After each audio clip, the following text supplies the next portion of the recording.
Salve, salve, tudo bem com você? Eu espero que sim. Comigo tá tudo bem, graças a Deus. Meu nome é Ricardo, meu apelido é Crack. Bem-vindo a mais um vídeo do Crack Funilaria. Tô trabalhando aqui na recuperação do paralama dianteiro do lado direito do Volkswagen 1600, o popularzinho Zé do Caixão. E eu vou fazer esse vídeo aqui para mostrar o remendo que eu tô fazendo, falar como que eu consegui fazer essas dobras aí e mostrar as peças que eu usei para conseguir esse resultado. Esse carro é ruinzinho para arrumar peça, sabe? Ele foi pouco produzido há muito tempo atrás. E aí, hoje em dia, são pouquíssimas unidades que a gente consegue ver andando pela rua aí. Tanto o ATL, quanto o Sedan, quanto a Variant. E para peça é bastante difícil.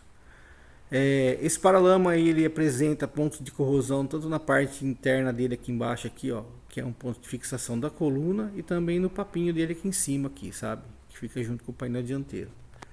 Passou pela minha cabeça em pedir um paralama novo pro dono do carro, só que aí comecei a fazer pesquisa para facilitar para ele. Foi uma dificuldade muito grande em achar, pelo menos a peça do lado direito. O paralama do lado esquerdo tem paralelo e tem peças usadas, tem também acho que peças novas, mas elas são caríssimas, sabe? Então aí eu resolvi fazer essa recuperação aí. Até pensei em fazer uma adaptação usando peças, a parte de trás do, né, esse ponto de fixação da Brasília, mas muda o desenho da coluna, muda o desenho do paralama, a estampa, não dá certo. Eu tinha recebido uma Brasília uns dias atrás para fazer a recuperação da frente dela, tá até ali os restos do capô. Era uma Brasília 75, originalzinha, bonita de lata. O amigo lá bateu atrás do outro carro e andou com o capô destravado. O capô abriu em movimento, estragou bastante a parte interna do capô, a folha do capô 75. E ele trouxe as peças do 78. Como muda a estampa do capô, né? A 75 ela tem um vinco só no meio, e a 78 tem dois vincos, um em cada lado do capô. Eu usei só a parte da estrutura interna do capô 78 e recuperei a de 75. Ficou bom, sabe? E eu pensei em fazer também esse tipo de procedimento aí, adaptação, mas não dá certo, sabe? No Zé do Caixão. Então eu fui obrigado a pegar uma chapa, tá até a folha aqui, ó. Uma folha nova de chapa 20 e fiz o molde. Desmontei primeiro o paralama, tirando o reforço fora, tá até ali em cima da mesinha. Eu fiz o molde em papel cartão. Com a ajuda do carbono eu passei para lata. Depois, para firmar, né, o desenho do molde, eu usei uma chavinha como se fosse um riscador de lata, né, um ponção. Porque quando a gente vai manuseando a chapa com o papel o desenho do carbono, a tendência é apagar o desenho. Então, para firmar o risco, a gente passa uma outra chave. Essa aqui é a parte de cima do molde, né? Tá vendo? Ele fica assim. E aí eu comecei a fazer a parte de modelagem. Esse remendo aqui é um remendo chato de fazer por conta do desenho dele. Foi feito à mão, sabe? Batendo. E aí eu dividi ele em três partes. Tem essa parte daqui que vai ficar beirando a porta, buscar o alinhamento da porta com o paralama. Tem a parte do reforço interno aqui, onde é a parte de fixação, bons parafusos. E a parte de cima ali também tem o acabamento. Eu precisei cortar ele aqui por conta dessa curva, que toda vez que a gente vai fazendo essa dobra de 90 graus ou 45 graus, depende aí o formato da chapa. Se você deixar ele tentar dobrar ele assim, ele vai formando vincos, sabe?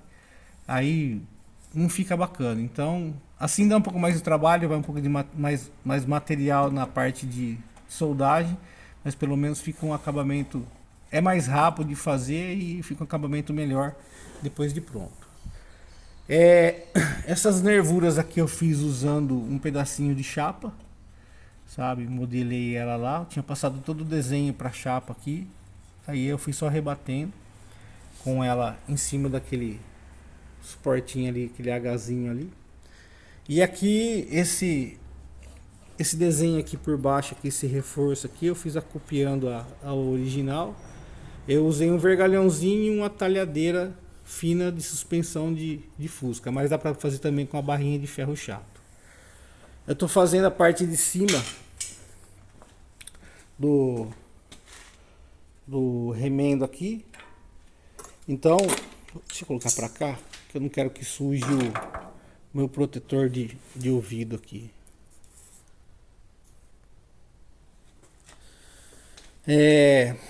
Tá vendo? A chapa tem esse desenho aqui, ó. Aí você me pergunta, creio que não dava para recuperar isso aqui? Até dava, mas aí apareceu também um Frankenstein, sabe? E tem outra coisa. Essa parte de restauração aí, quando a gente pega um carro que não tem muita peça disponível, a gente é obrigado a fazer. E a prática leva à perfeição, sabe? Eu preciso praticar essa parte de modelagem aqui para eu ter menos dificuldade quando for aparecer no serviço. Então, é mais trabalhoso, sabe? Só que dá mais resultado em parte de prática e aperfeiçoamento da minha mão de obra. Então aí eu tô fazendo. Vai ficar bom também. Isso aqui eu tô pensando em não copiar, sabe? Mas de repente aí, do jeito que eu sou chatinho, capaz de eu fazer também. E aí, ó, tá vendo? Fui modelando, coloquei assim a peça aqui para mim pegar toda a parte de curvatura da original. Porque tá pesado. Tá vendo? Ela tem bastante pontos de corrosão aqui ainda, sabe? Então aí eu coloquei assim, eu vou dar alguns pingos de solda para poder firmar e depois fazer a limpeza da soldagem. E esse nervinho aqui, ó, esse nervinho eu usei essa talhadeirinha aqui, ó. Quando eu rebaixei o meu Fusca, sobrou e aí eu usei ela, que ela dá praticamente sim bem próximo à largura do vinco aí. E essa curvinha aqui, uns anos atrás eu peguei um Voyage para fazer um reforço de paralama, sabe? Que ele tinha rebatido, o carro era rebaixado, e coloquei um vergalhãozinho por dentro para reforçar. E aí eu usei esse vergalhão aqui, rebati ele, sabe? Tá vendo? Deixei ele retinho. Aí naquela chapa lá, eu colocava ele aqui, ó, prendia com os alicates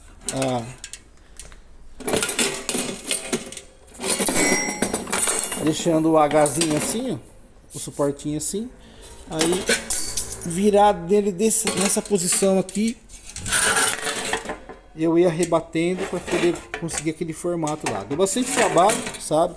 Mas ficou muito bom. Agora eu vou dar sequência nessa parte aqui de soldagem para terminar de fazer esse reforço. E aí também dá uns pingos de solda para firmar aqui, ó. Para firmar aqui. Aí eu faço a remoção dessa peça, termino de soldar ela fora, faço a limpeza, tá vendo? Então ela tá crua ainda, sabe? Tá um pouco adiantado, mas ela tá quase. E aí depois que eu terminar de fazer essa parte aqui, aí eu vou pegar os remendos aqui do papinho, tá vendo? E fazer o pezinho ali também, que tá podre. E rebater o que tem que rebater no paralama. Então, às vezes a gente pensa assim, né? Eu preciso fazer um vinco desse. Se eu tivesse uma frisadeira ia ser muito mais fácil. Com certeza, ia ser muito mais fácil, muito mais rápido, sabe? Só que eu não disponho da ferramenta, nem do dinheiro para comprá-la e também não tem espaço para acomodar uma ferramenta daquele tamanho lá. Então eu me viro como eu posso, sabe? Leva um pouco mais de tempo, fica um pouco mais caro, mas pelo menos é feito e tá ficando muito caprichadinho, sabe? Então, com esse tipo de vídeo aqui, não é para um profissional, sabe? O profissional já tem o jeito dele trabalhar, ele já vai fazer. Esse vídeo aqui é para um hobbyista que ele tem tempo e disponibilidade de tentar fazer essa peça. Então ele não tem algo. Isso aqui também não é via de regra, né? É só um parâmetro para você ter uma ideia do que você pode ser usado para poder modelar a chapa. Esse desenho aqui, ó, a gente faz com um ferrinho chato também. No caso meu aqui, eu fui fazer um reforço de longarina da Caravan. Sobrou a chapa, uma chapa grossa. Aí eu quebrei as quininhas dela aqui, ó, E você encaixa ela assim por baixo da chapa, prende ela, no caso, assim ó, virada, a chapa por cima, e você começa a rebater, ele chega na posição que você precisa. Eu não tive nem o capricho de recortar isso aqui, porque ele já ficava na posição que eu precisava, eu segurando o resto da haste aqui, né? E me serviu muito bem, foi bacana. Aqui ó, tá vendo? Mesma coisa, usei aquela chapinha ali para fazer esse desenho. A maioria do meu serviço vai ficar oculto, né? Então, mas pelo menos nessa parte de registro aqui e depois de pintadinho dá pra ver que o formato é bem feito, foi feito com bastante capricho e dedicação. Então é isso, beleza? Então com pouca coisa aí você consegue fazer, pouca ferramenta, pouco recurso, na verdade você consegue fazer se você for determinado. Os anos de janela que eu tenho fazem diferença, sabe? Porque já faz bastante tempo que eu venho nessa lida aí de fazer pecinha artesanal de um jeito bem simples, né? Parecendo aquele povo indiano lá. Só faltava estar descalço aqui, né? E um turbante na cabeça. Mas serve de exemplo, né? Faz diferença esse tempo de janela que eu tenho. Mas pelo menos eu consigo fazer mais rápido. Mas se um robista for fazer, usando ferramentas desse jeito aqui, poucos recursos ele consegue. Se ele for caprichoso e dedicado, sabe? Persistente, ele vai conseguir fazer também. Talvez não consegue de primeira, mas de segunda ou terceira ele vai chegar lá, como eu estou chegando. Beleza? Então eu vou ficando por aqui. Espero que você tenha gostado desse vídeo. Desejo que Deus o abençoe e um forte abraço.